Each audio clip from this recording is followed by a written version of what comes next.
Alright, Mr. Dude, I have your two quads finished up.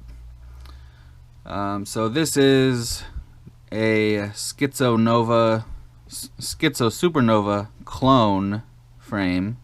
So it is not a Schizo Nova, or Supernova I mean, but it is a clone or a knockoff or whatever you want to call it.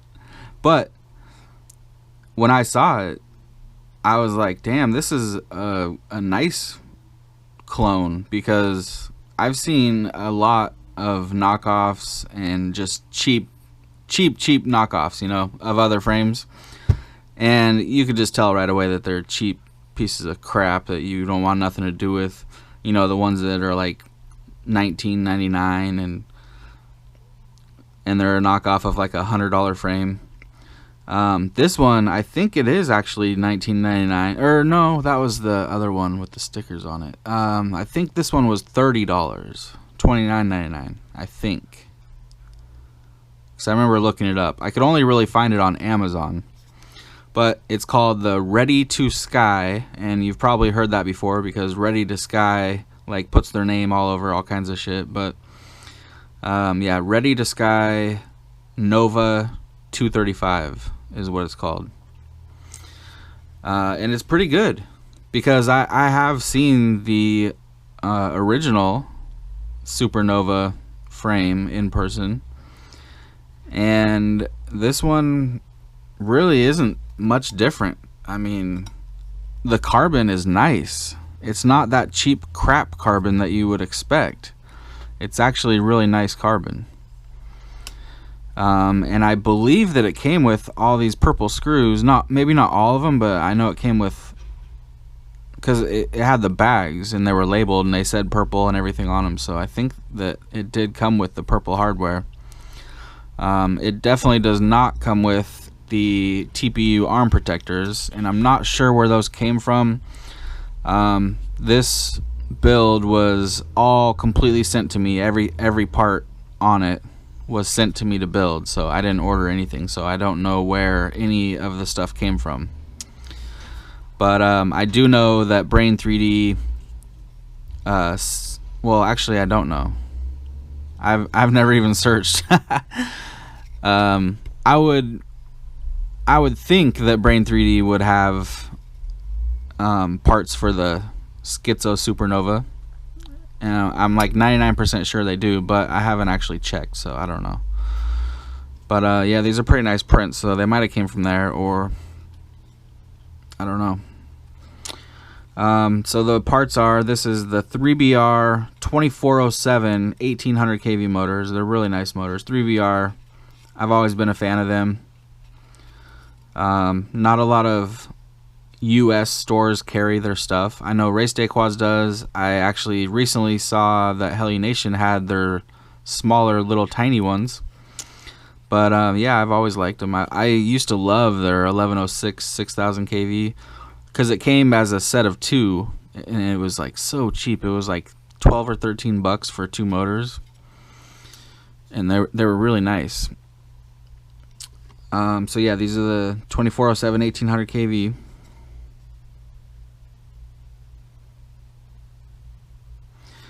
We got for the stack the Dal Rocket 4-in-1 and the Dal F722 flight controller.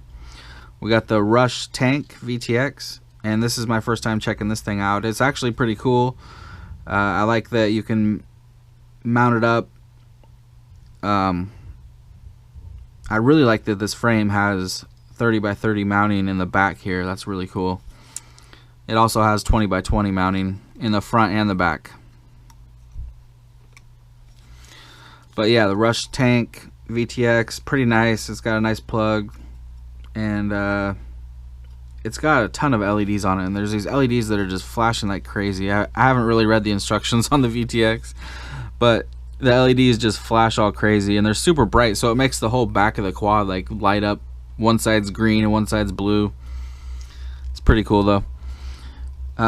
You got this giant, kind of like the Vifly buzzer, but it's even bigger.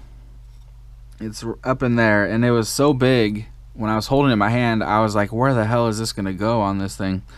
But it fit so perfectly right in front of the stack. I couldn't believe how perfectly it just slid right down those standoffs and just fit right in between there. And it was the perfect spot too, because the button for it is right onto one side of the standoff right here. You can even push it with your finger, so that's pretty cool. This buzzer is a little bit different too. I'll try my best to figure out which one it is, but it's really nice. Like, it doesn't do that shit that like the Wi-Fi does, where when you unplug the battery it just starts ticking. I hate that. It's so annoying.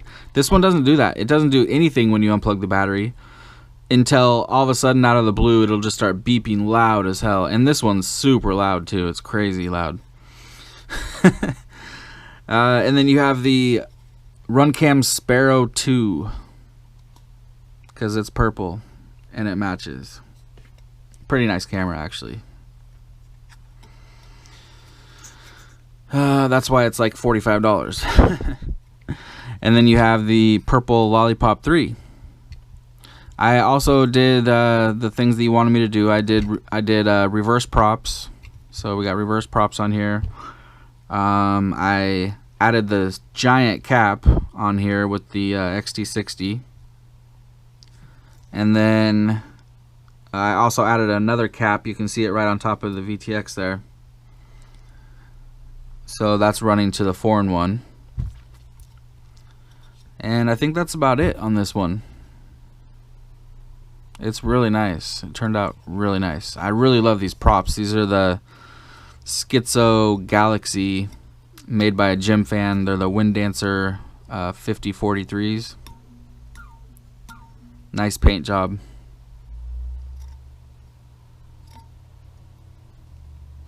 It looks like what they did is took a clear prop and painted it from the bottom, so it's nice and shiny on top, nice and glossy, but the bottom side is like rough and flat.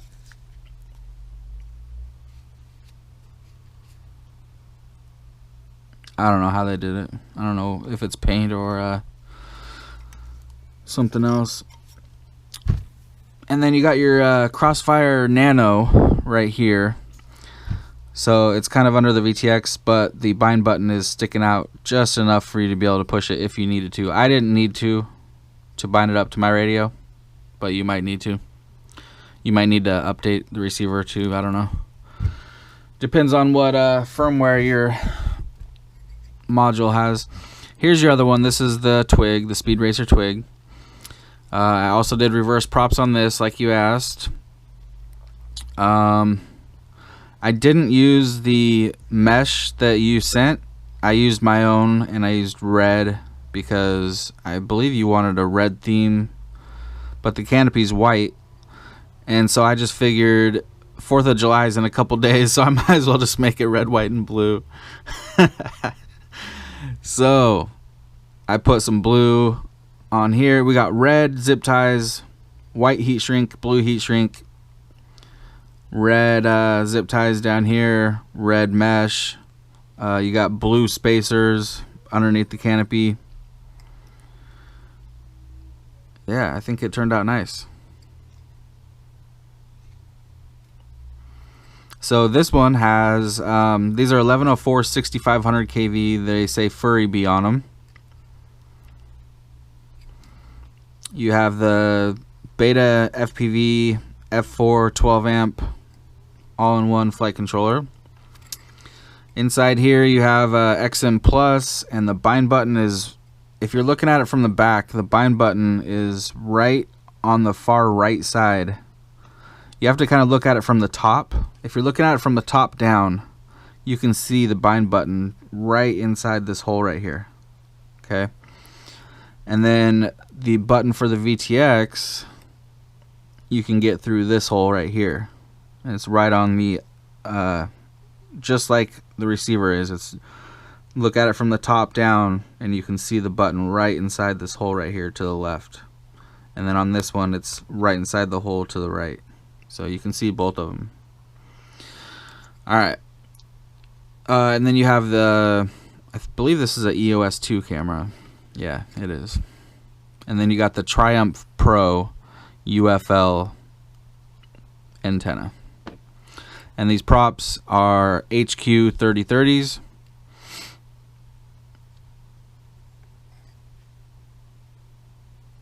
I got a cap on the battery cable, and then I also have that LC filter that you sent. It's this super tiny LC filter. After I saw it, I had to order some, so I looked it up on eBay, and I ordered a couple of them because they're so tiny and they work so good. Everybody should be using them because they make your video just no lines whatsoever. I was having a problem the other day with the GE-PRC 12 amp flight controller, running the Unify Pro 32 Nano 5 volt to the 5 volt pad on the flight controller, and you guys will know what I'm talking about. So in the back of the flight controller on the GE-PRC, there's a 5 volt ground, video in, video out, T1.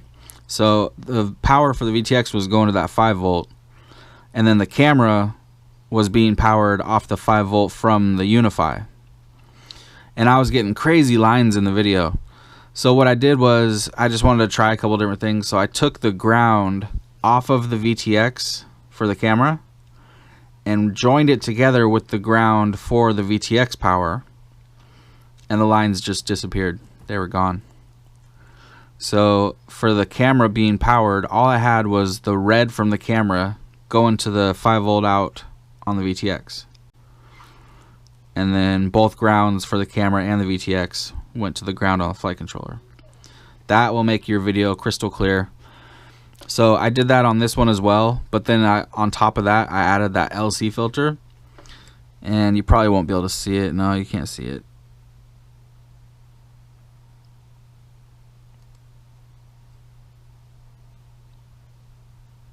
It's inside of there. It's so tiny, it'll fit anywhere. I believe it's like 6 millimeters wide and 10 millimeters long, something like that, and like 3 millimeters thick.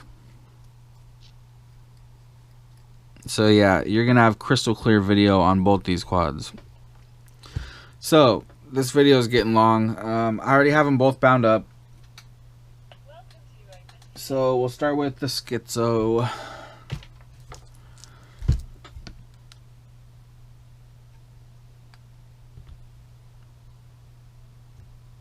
Listen to how loud this buzzer is.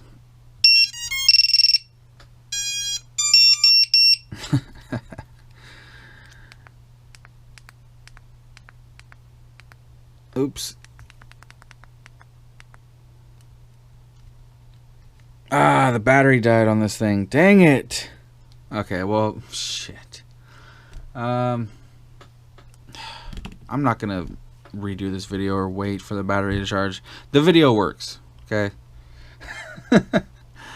I could turn my goggles on, I guess. I used to have to do that. Oh man, batteries, I just hate batteries so much. They have to be in everything and freaking are always dying. Okay.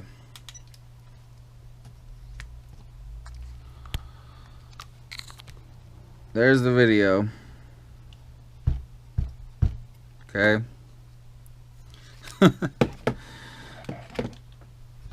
Let's get this thing flying before the battery on the GoPro dies.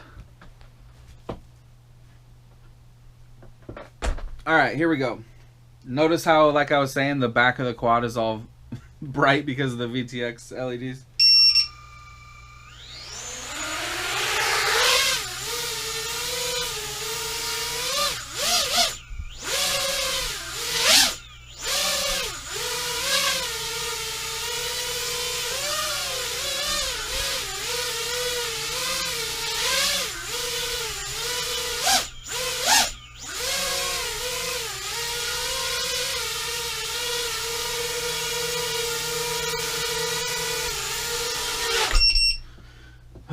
Yeah, that thing is flying very nice. Very nice.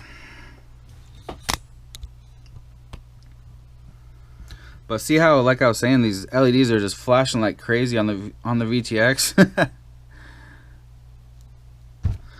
Alright, so notice how I unplug the battery. You don't hear any ticking or beeping or anything.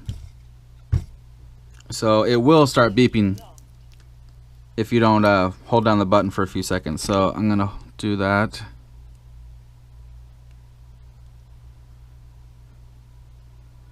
Alright, now we'll jump over to the twig.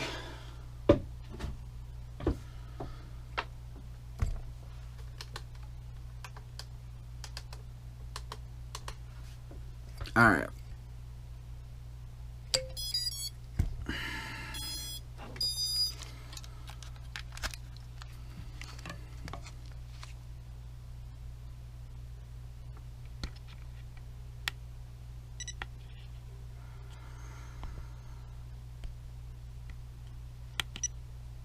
Okay.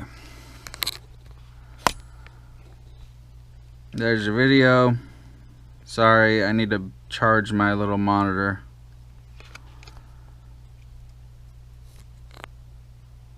There you go. Okay.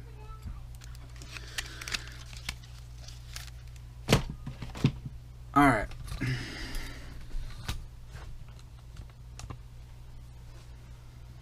Here is the twig.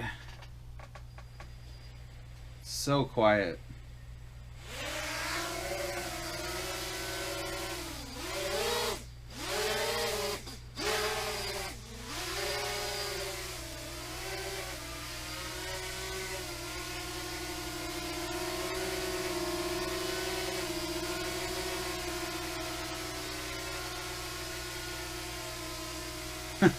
So smooth and so quiet.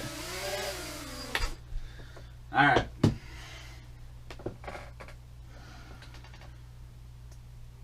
Alright, well, thank you, Mr. Dude, for letting me build these for you.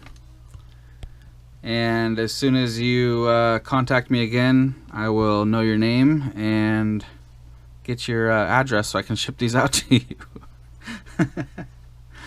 I had all of our conversations in RC groups got deleted